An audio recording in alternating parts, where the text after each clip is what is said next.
This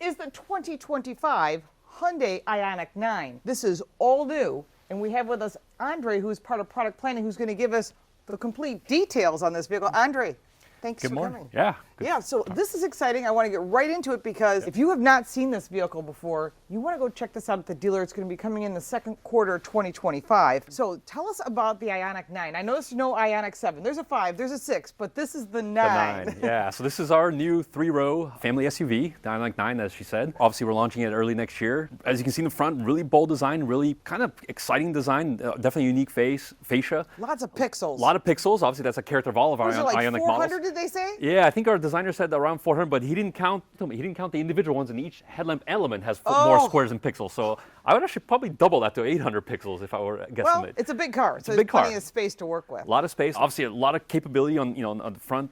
Some integrated sensors that, as part of our strategy for this car is as technology evolves, all safety. back here, right? All this is safety. And we can obviously potentially down the line evolve the different types of sensors without having to change the complete front end of the car. Okay, so this is a 3-row SUV, and this is Hyundai's first electric 3-row SUV because your big seller is the Palisade. Yeah, definitely. And so that's one of my favorite cars. So what I want to do is I want to show people the inside of this car and the exterior, and then we'll go around. So stay with us. We're going to show you the interior, and then we'll talk about some stuff in the back because there's some really interesting features in this car that might impress you. All right, let's start off with the exterior. So this is one of the design cues that I like when it's body color, and that is this arch cover, essentially. Tell us about what the styling cues and what this is all about. Like you said, there's different variations of it, right? So our more premium trims will have a full body color side. This version, the idea is to make it a little bit more, not quite rugged, but a little bit more capable of an image, right? It looks off-roady. Yeah, a little more capable. Yeah, maybe borderline off-roady. So having a little bit more of that black cladding adds a little bit of, I guess, opposite of openness, like a higher kind of, I guess, ride height a little bit to the car, having the more blacked out section, and a little bit more capable style of wheels than the calligraphy, right? The upper trims are a little bit more on the refined side of things. 19-inch on the entry level, which is the 19, SEL. Yeah, 20-inch on the majority of the kind of the mid-range trims, and then 21 inches on our limited calligraphy. Right, and those are like a turbine style. Yes. I love that.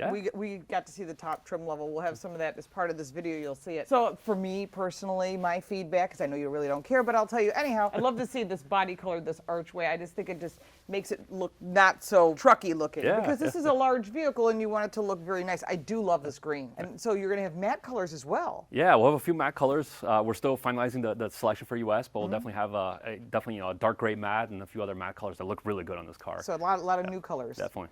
This is good. All right, handles go flush. Handles go flush. They have a lot of really nice detail. Again, obviously designers love, I guess, Easter eggs, right? Obviously you have the model name, the Ioniq 9 kind of hidden in there. A little bit of silver and body color on the outside. A lot of the exterior on this car, every little square millimeter of this car, as you can imagine, was focused on optimizing airflow and drag. For fuel efficiency or in this case, electric range. Yeah, good range in this car. You can see, obviously, there's no antenna, so the different. I noticed. Yeah, so the different antenna functions that used to be on the shark fin at the top are kind of spread throughout the car, right? So you have functionality on the rear window, on the windscreen in the front, and some of it on the IP as well. They used to do the windscreen on the front back in the day. Yeah. Before there was that kind of thing. Before XM was more popular, right? And right. You have this antenna anyways. So you have privacy glass in the second and third row. Yep. And I assume insulated glass from. Yeah, depending on the trim, we'll have acoustic glass both front and second row as well. And then some really interesting capability we've had on our premium brand Genesis before, but first time on Hyundai, our active noise cancellation functionality. Oh, it's quiet inside. Quiet inside. It's actually more so than like your traditional noise cancellation headphones. Right.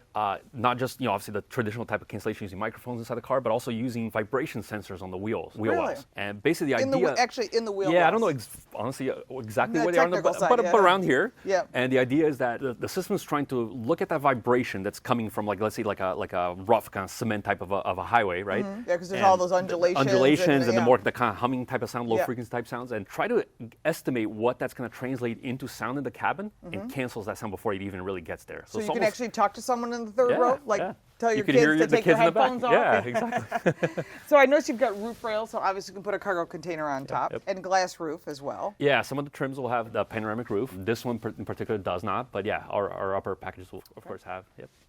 I think it looks great. I love the styling. I love the profile of this car. Yeah. It's very interesting how it tapers back. So this is all about aerodynamics. Yeah, all about aerodynamics. And obviously, if you talk to our designers, you heard this morning with Simon, if it was up to them, this car would be 15 feet longer. Obviously, to taper it even more, right? If you look at a large sailing ship, it's narrow and it gets wider. When it comes back, it tapers, and that tapering, sort of like a female hips, I'll put it that way, it tapers back, but you can't go back too far or you'll end up losing a lot of space. So let's take a look at the back. It does look like a Volvo from behind. Yeah, a Volvo wagon, but it's your version of... It's a version of a more aerodynamic... It's the boat tail design. boat tail design. Like you said, everything is all about the aero efficiency. Like, look at it's that. going to give us really amazing range and all the trim. All the way around. The brake lights have got to be amazing. Brake lights go mostly all the way around. For our market, they don't fully connect. There's some regulations around that, but it goes all the way around. So the European market's going to be slightly different. A little bit different. And they have certain options we can't get, which hopefully we'll get in the future. I do like the Ioniq that's built right. It's like actually part of the Ioniq 9 is like part of the car. Yeah, we did. Just glued on. Designers did a lot of work to keep that rear,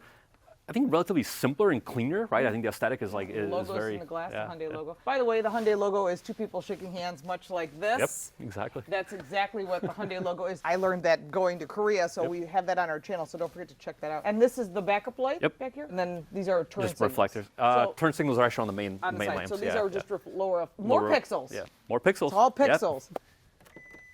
There we go. Okay, and there you go. So this has got more room because you have a shorter hood and a more sloped piece of glass. Yeah. So this gives more space for consumers. More space for consumers, more space than, like you mentioned earlier, Palisade. So even with third row up, we have more cargo space in the back. Than a Palisade? Than Palisade. Wow.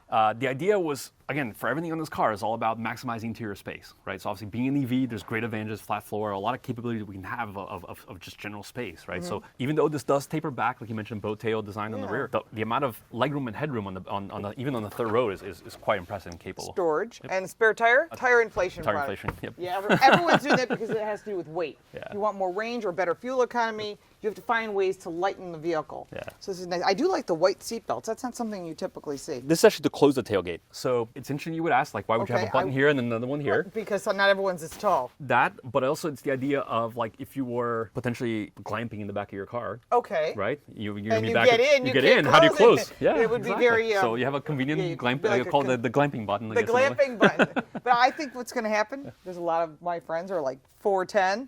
They can't reach up here. Yeah. This is good for the inside to close. So before Andre gets in the vehicle, I wanted to sit in the third row. I'm 5'8", and there is plenty of room back here. The seats are actually pretty comfortable. I do like the color combination. There is cup holders, 2 on that side, 1 on this side, as well as USB-C charge ports. Let's take a look at the other rows, and then we'll have Andre join us to talk about the technology. Here in the second row, one of the things I noticed right away is I pulled down this armrest because I wanted to show you there were 2 cup holders inside, but I saw something different. It ratchets. So typically this is what you get when you get into most SUVs. This adjusts. It has a little ratcheting mechanism so you can adjust the height that you want. Really good when you're putting child safety seats in because these seats also recline, but also they fully recline much like you can on the passenger seat. But I really like the fact that they thought about who's using this, and child safety seats are important. And speaking of which, if you've got little ones, or anyone for that matter, manual sunshades, I like that. 2 cup holders in the door, ambient lighting throughout the vehicle, and the ability to access the center console from here. Climate control, 3-stage heated seats, more storage here. You can put whatever you want. Pockets here, as well as USB-C charge port, because ABC, you always want to be charging. So the outside of the car is very stylized and it has beautiful design, but the inside, I think, is where we live, and it's important that the inside is nice and clean and easy to use and functional. There's nothing worse than getting in some of these new vehicles and you're like, I have no idea how to get to anything. But this is a really intuitive car. Tell us about this screen, which looks like the same one that's in the brand new Santa Fe. Yeah, it's a similar screen layout that you've seen in some of our recent models. Right. Brand new Santa Fe, our Tucson facelift that we just launched a few months ago. Again, even though it's a big family SUV, there was some conscious effort about having a little bit of a driver focus kind of cockpit area, right? So the curved screen kind of cants towards you. I like that. What is it, like 14-inch screens? 12.3-inch screens. 12.3, yeah, okay. yeah. So it gives you a little bit of a feeling of, personal kind of focus on the information, right? And without distracting the other passengers in the car. But again, like you said, it's great to have technology, but if usability is not there, doesn't help anyone. True. So one of the things we've seen us do in recent models is bring back, or in this case, being a brand new model, maintain the hard buttons and controls and switches, right? You don't want things like a tune-up. Yes, there's the other volume's the biggest volume, one. Yeah. Oh, there's nothing worse than a slide and it's shiny black and then you're cleaning. Temperature controls, right? So the things you obviously use quite a bit when you're driving, right? Are easy there to use. The design, as you mentioned. Material's nice. Yeah, some nice materials. The idea is, obviously it's kind of a nice comfortable space, a nice kind of relaxing space to be. You mentioned the design of the exterior of the car. The interior is a lot of focus on kind of that feeling of like a living room space and maybe some furniture inspiration, Yeah, I right? So a can lot see of that. a lot of softness to it, right? It's relaxing. It feels like you're in a Curved nice lounge place to lines, be. It's really I love open. the modern design of everything. It's really nicely done. Yeah, everything has kind of almost this kind of like a like elliptical kind of thing to the interior. You know, we mentioned this about 800 pixels outside. Yeah. I'd say there's probably about 200-300 inside as well, right? Wow. Every little detail. So you know, you look at that same elliptical thing carries to some.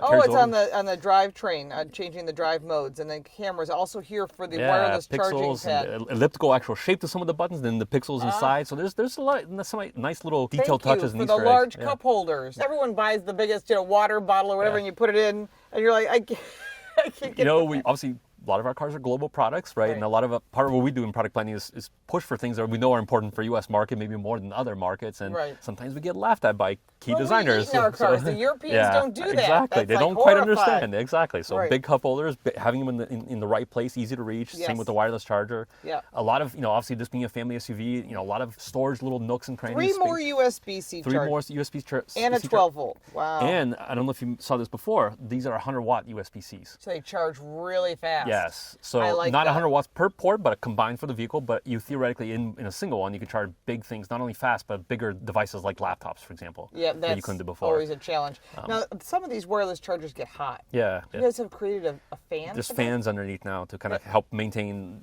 not just the charger, but your phone from staying Anything relatively that cool. has contact charging gets really hot, so it's important to cool it off. Yeah. Lots more storage. Yeah.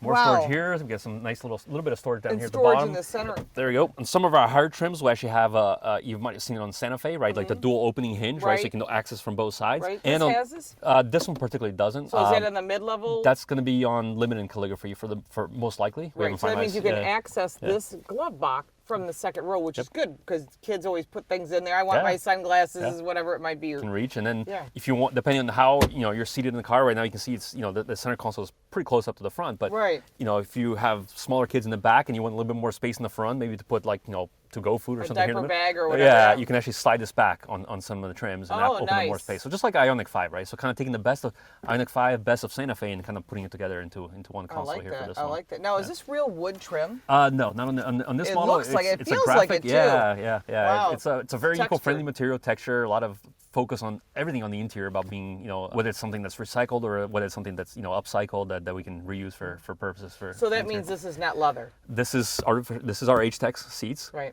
Every trim for US will be H-Tex, so we're not. No leather no option. Yeah. So if you want leather, you have to go to Genesis or. Well, and that's been kind of the story with all of our Ioniq products, right? Mm-hmm. Even at the top trims, is to kind of still maintain a little bit of that more eco-friendly focus with. Cows are green. They actually they eat green too. They do. They're actually vegans.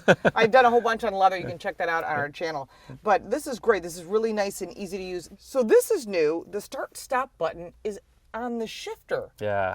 So what was the thought on that? So first, for moving even the shifter to the steering column is all about space, right? It's all about maximizing, like we talked earlier, about cup holders and freeing that space up. In a way, it's same with the start button, right? So it's instead of easy, having it here where everybody's used to it. And in most cars, even cars that you own after a lot of time, you still sometimes kind of fiddle around and find where is exactly that button, right? This one, you may not necessarily be able to see it right away, but it's right there, right? And it's right there. You press, and with one hand, press go and turn and go. So it's simplicity of use, freeing up space, potentially maybe making these HVAC vents a little bit larger. So that actually is interesting. That's actually smart. So what you did is you gave yourself more ventilation. Yeah. Interesting. Now, one of the things they told us in the presentation was the steering wheel. So typically we've seen these 4 dots in the past. Yeah. And is it a logo? Is it for activation of, hey, Hyundai? Yeah. But you have a new application here. Yeah, so trims that will have ambient lighting, they'll actually be lit 4 dots, and they do a couple of different things. So for example, if you're parked and charging, it will show charge status, right? So you're essentially breaking down the battery into 4 parts, I guess. But also when you activate voice recognition, there'll be a little bit of a motion and kind of showing that kind of voice activation. So it's 25, 50, 75, and 100% charge. Yeah. Interesting idea. Yeah. Steering wheel and the is 4 dots, different I don't know if you knew, it's also Morse code for H. Is it? Yeah. So we learned something new. That's cool. I noticed you also have fingertip start. Yeah. Now, is this part of that new infrastructure bill that you have to have it to see if you're under the influence of something, or is it just fingerprint? It's fingerprint. This is fingerprint recognition. There's a few use cases that we're working on for the future, but for now you can do things like, for example, there's a valet mode in the car to lock out all your personal information. Theoretically, you have to punch in like a 4-digit password. Hey, I do it so that the valet doesn't get all your, because you've got Hyundai Pay, you've got Blue Link, you can connect your phone. You know what? Some stranger connecting their phone. Taking all the stuff, exactly, right. yeah. So you can lock all that down with your fingerprint Right. and then turn back on. If you were to want to get in the car and not bring your keys with you, you can start the car also with programming the fingerprint. So it knows it's you. Yeah, it knows it's See, you. you Loads the did right that- driver profile. I know it's the luxury line of yours. Genesis did that in the GV60 with the facial recognition and the fingertip start. That was cool. Actually, I was super impressed with it. So now these rear view cameras are also, you can flip it back to the actual. Yeah, not in this particular one. But it's some available of the as an option. higher trims, I'll have the digital camera mirror inside. I like that, especially when you got kids in the third row. You got stuff in the back. Three-row SUV is definitely key, right? Yeah, you really do need that. Is there anything else in the interior that I'm missing? Ambient lighting. Yeah, ambient lighting. I mentioned obviously the 100-watt USB ports. And Bose audio. Bose audio on the upper trims. It's a similar multimedia platform. You mentioned the screen size already, but similar multimedia platforms are other models. So obviously a lot of capability as far as like configurability, over-the-air updates. This will actually be the first model we'll have in the US with feature on demand, so downloadable content down the line. Nice. So eventually things like themes, for the welcome lighting on the outside of the car. Can we get different voices on the haze? A British man, like James Bond. That would be there you go. That would be a lot of fun.